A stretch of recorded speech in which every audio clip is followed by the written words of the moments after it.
তো বন্ধুরা শিব পুজো তো হয়ে গেছে। তো শিব পুজোর পরের দিন এই যে আমরা রাধা কৃষ্ণ তারপরে মানে গৌরনিতাই আনতে গেছিলাম। পাড়ার সব মেয়েরা, বউরা, দাদারা, ভাইরা সবাই মিলে যে আনন্দ করে নিয়ে আসছি।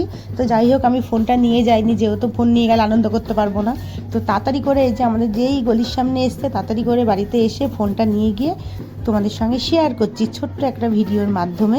তো চলো, বেশি বড় না, ভিডিওটা ছোট্ট। তো কত আনন্দ মজা করে আমরা নিয়ে এসেছি, বাজনা নিয়ে, তারপর ডিজে, সব কিছু নিয়ে আনন্দ করতে করতে গৌরনিতাই নিয়ে এসেছি। তো চলো দেখতে থাকো তোমরা।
এই যে রাধা কৃষ্ণ আর ওই গৌরনিতাই তোমাদেরকে দেখালাম।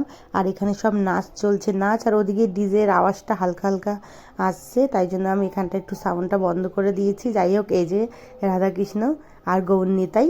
তো যাই হোক, ভালোভাবে দেখাতে পারলাম না, মন্দিরে গিয়ে পরে ভিডিওয়ে দেখাবো। তো চলো, এই যে দেখতে থাকো। আর এখানে ঠাকুর নিয়ে ঢুকে গেছে বাজনা নিয়ে, আর এখানে সব বক্স চালিয়ে আর কি নাচ হচ্ছে। তো যাই হোক, ভিডিওটা ছোট্ট একটু তোমাদের সঙ্গে শেয়ার করলাম, কেমন লাগলো বলো। তো চলো, টাটা।